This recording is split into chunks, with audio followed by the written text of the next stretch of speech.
शुभ संध्या। मु सौम्यरंजन पट्टनायक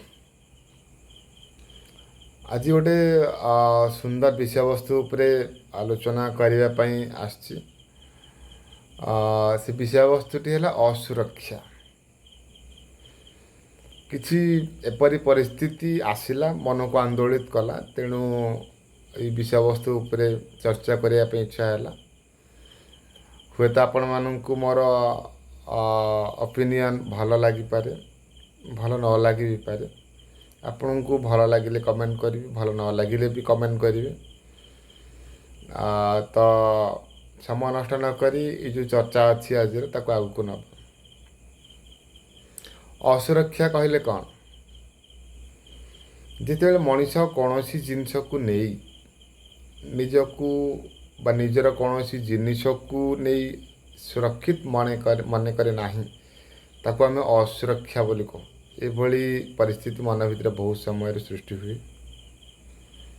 तो किसी परिस्थिति लक्ष्य कली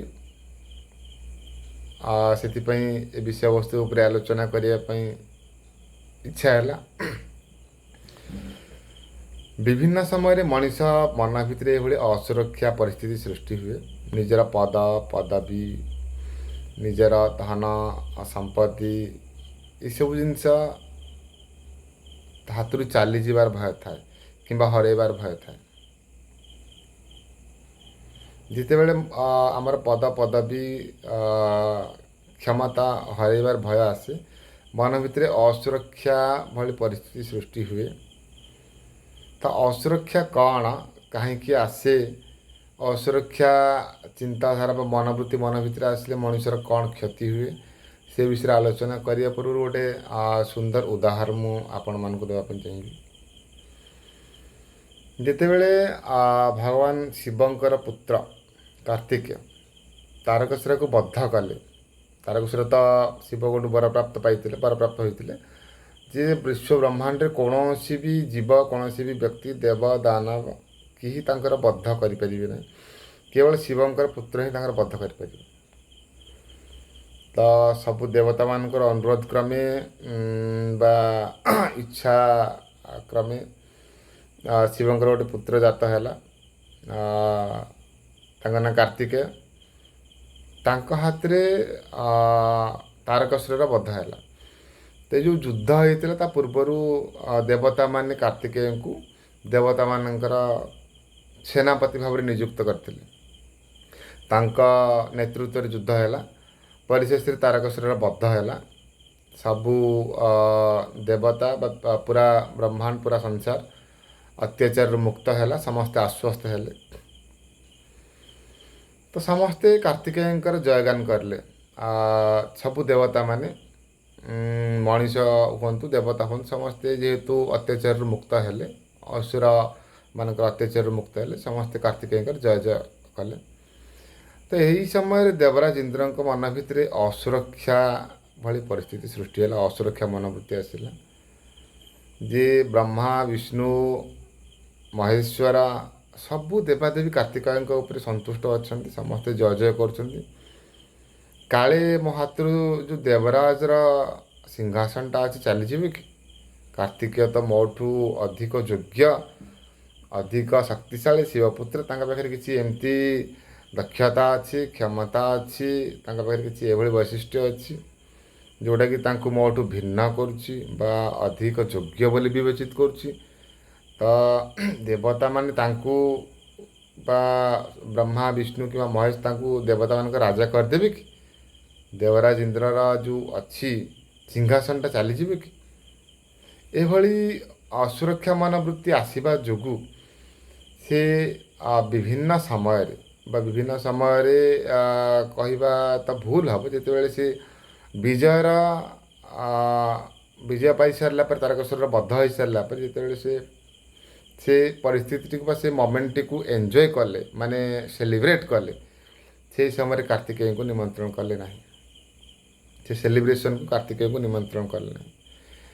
तो देवर्षि नारद तांको परामर्श क्रमे कार्तिकेय जाइए स्वर्ग में पहुँचले, निमंत्रण न पाइबा सत्वे भी पहुँचले।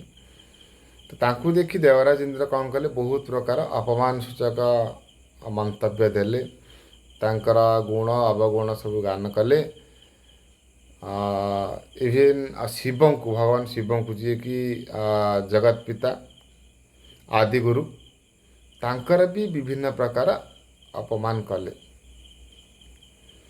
ତ ଏଇ ଯେଉଁ ଅସୁରକ୍ଷା ପରିସ୍ଥିତି ସୃଷ୍ଟି ହେଲା ଇନ୍ଦ୍ରଙ୍କ ମନ ଭିତରେ, ତା ଯୋଗୁଁ ସେ ଭଗବାନ ଶିବଙ୍କର, କାର୍ତ୍ତିକେୟଙ୍କର ଅବଗୁଣମାନ ସବୁ ଗାନ କଲେ ବା ତାଙ୍କର ଅପମାନ କଲେ, ମିଥ୍ୟା ମନ୍ତବ୍ୟ ଦେଇ, ଭୁଲ ମନ୍ତବ୍ୟ ଦେଇ ତାଙ୍କର ଅପମାନ କଲେ।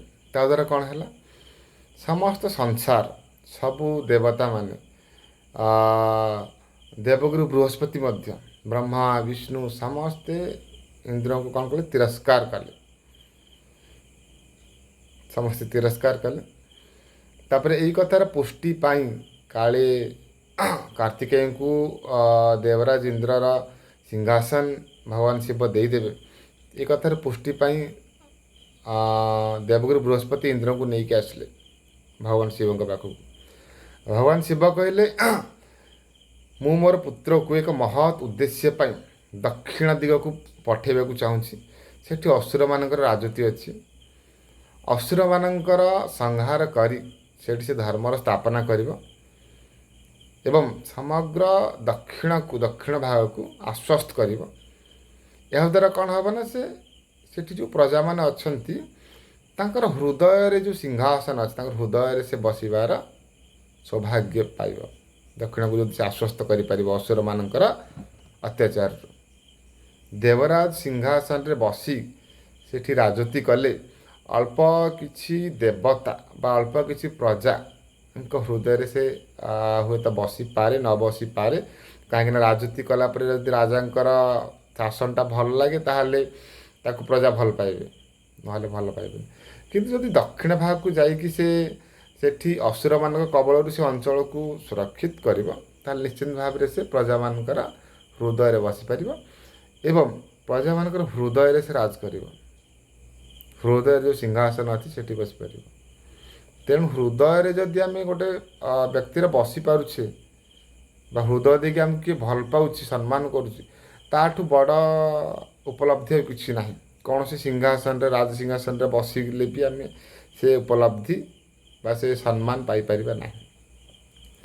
ତେଣୁ ଦେବରାଜ ତାଙ୍କର ଯେଉଁ ଅସୁରକ୍ଷା ମନୋବୃତ୍ତି ଯୋଗୁଁ ବିଭିନ୍ନ ସମୟରେ, ଏଇଟା ତ ଗୋଟେ ଏକ୍ଜାମ୍ପଲ୍, ଗୋଟେ ଉଦାହରଣ ମୁଁ ଦେଲି, ବିଭିନ୍ନ ସମୟରେ ସେ ଲଜ୍ଜିତ ହୋଇଛନ୍ତି। ତାଙ୍କର ସିଂହାସନ ଚାଲିଯିବାର ଯେଉଁ ଭୟ, ପଦବୀ କ୍ଷମତା ଚାଲିଯିବାର ଯେଉଁ ଭୟ, ତା ଯୋଗୁଁ ସେ ବିଭିନ୍ନ ସମୟରେ ଲଜ୍ଜିତ ହୋଇଛନ୍ତି, ବିଭିନ୍ନ ସମୟରେ ତିରସ୍କୃତ ହୋଇଛନ୍ତି ଦେବତାମାନଙ୍କ ଦ୍ୱାରା, ତ୍ରିଦେବ ବ୍ରହ୍ମା ବିଷ୍ଣୁ ମହେଶ୍ୱରଙ୍କ ଦ୍ୱାରା। ତ ମଣିଷ ମନ ଭିତରେ ବି ବେଳେବେଳେ ଏଭଳିଆ ଅସୁରକ୍ଷା ଆସେ। କାଳେ ମୋ ପଦବୀ ଚାଲିଯିବ କି, ମୋ ଧନ ସମ୍ପତ୍ତି ମୋ ହାତରୁ ଚାଲିଯିବ କି। କେତେବେଳେ ଏଇ ଯେଉଁ ଅସୁରକ୍ଷା ମନୋବୃତ୍ତି ମନ ଭିତରେ ଆସେ, ଯେତେବେଳେ ଆମେ କୌଣସି ବ୍ୟକ୍ତିଙ୍କୁ ଆମଠୁ ଅଧିକ ଯୋଗ୍ୟ, ଅଧିକ କ୍ଷମତା ସମ୍ପନ୍ନ ବା ଅଧିକ ପାରିବାର ପଣିଆ ତା ଭିତରେ ଦେଖୁ, ଅଧିକ ଦକ୍ଷତା ତା ଭିତରେ ଦେଖୁ, ସେତେବେଳେ ଆମ ମନ ଭିତରେ ଗୋଟେ ଅସୁରକ୍ଷା ଆସେ। କାଳେ ମୋ ପୋଜିସନ୍ ନେଇଯିବ କି, ମୋ ପଦବୀ ନେଇଯିବ କି, ମୋତେ ଓଭରଟେକ୍ କରି ଆଉ ଟିକେ ଆଗକୁ ପଳେଇଯିବ କି। ଏଭଳିଆ ଅସୁରକ୍ଷା ମନୋବୃତ୍ତି ଆମ ମନ ଭିତରେ ଆସେ। ପ୍ରକୃତରେ ଏଭଳି ଅସୁରକ୍ଷା ମନୋବୃତ୍ତି ମନ ଭିତରେ ଆସିବାର କୌଣସି କାରଣ ନାହିଁ। କାହିଁକି, ମଣିଷ ନିଜେ ନିଜର ଦକ୍ଷତା, ନିଜର କ୍ଷମତା, ନିଜର ପାରିବାର ପଣିଆ, ନିଜର ଯୋଗ୍ୟତା ବୃଦ୍ଧି କରି ଆଗକୁ ବଢ଼ିବା ପାଇଁ ନିଜ ପାଇଁ ପଥ ପ୍ରଶସ୍ତ କରିବା କଥା।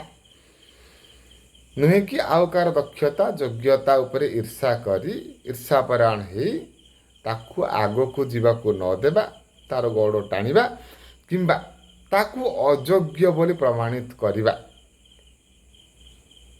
ଏହା ଦ୍ୱାରା କ'ଣ ହେଇଥାଏ, ଏଇ ଯେଉଁ ଅସୁରକ୍ଷା ମନୋବୃତ୍ତି ଯୋଗୁଁ ମଣିଷର ଅଧଗତି ହୋଇଥାଏ।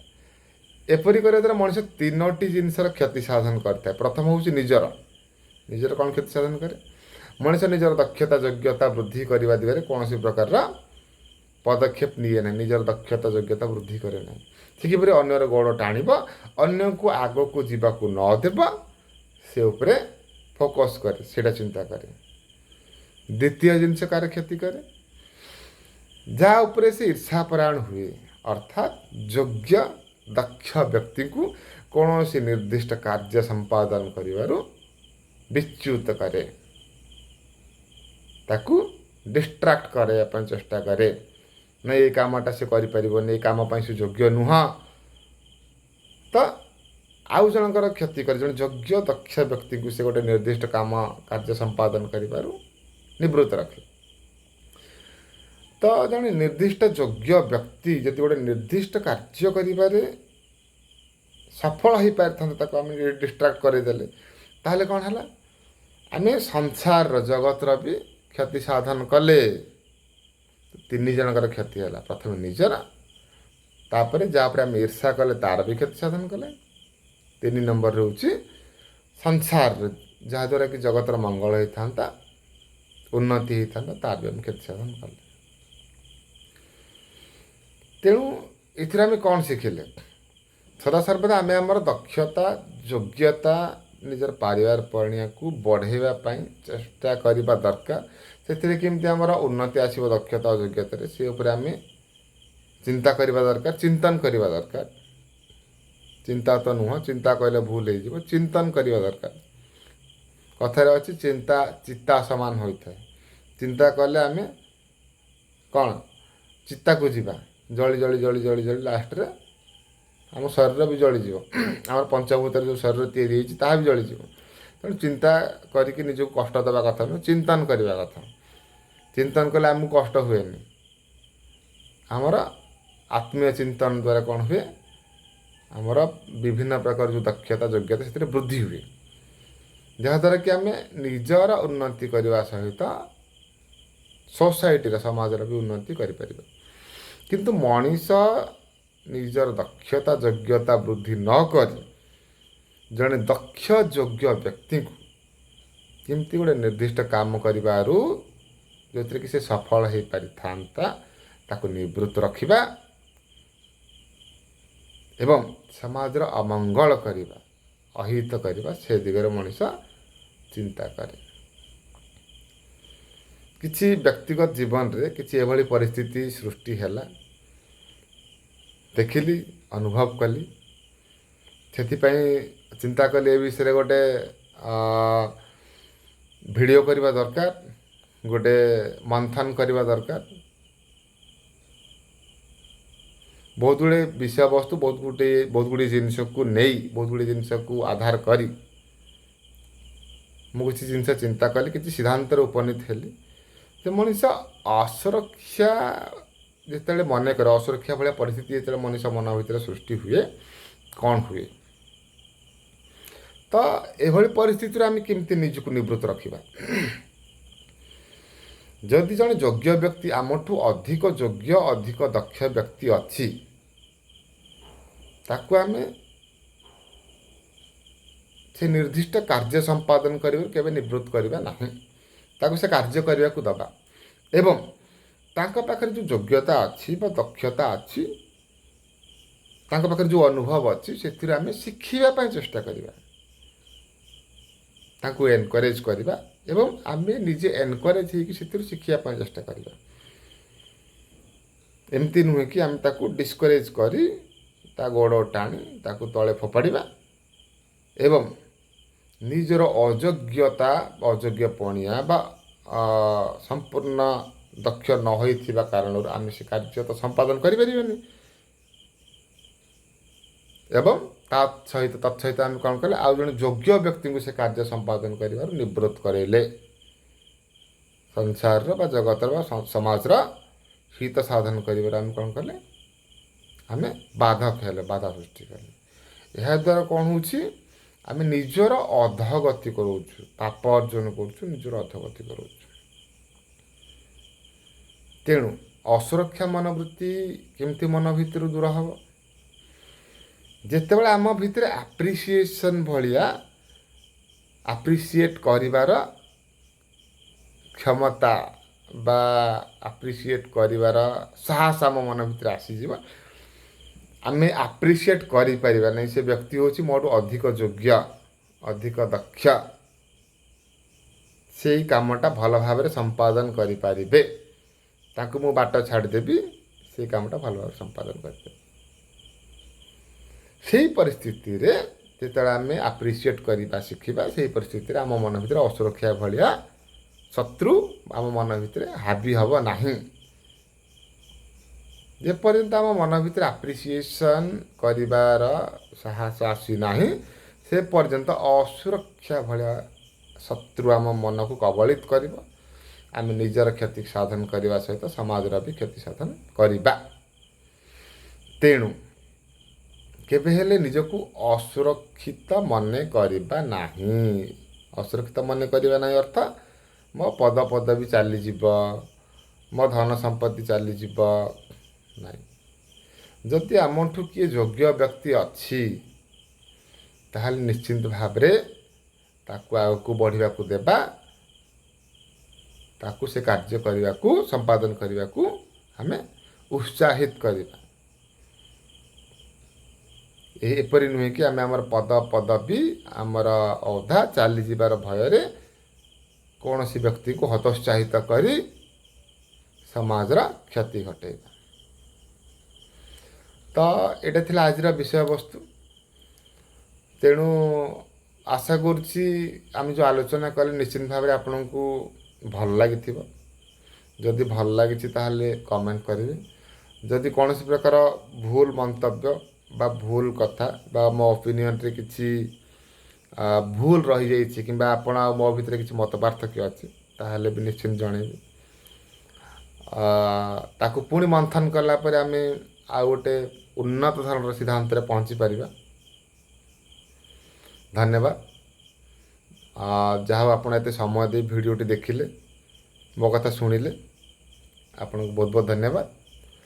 आशा करुच्ची आपण मैंने मो चैनल को सब्सक्राइब करेंगे आगामी दिन रे ये भाया सुंदर सुंदर वीडियो आम पुणी रेकर्ड करूँ आम चैनल रे अपलोड करूँ एवं आपण मान उपलब्ध करूँ। एबे विदाय नौची पुणी देखा नेक्स्ट वीडियो रे। धन्यवाद।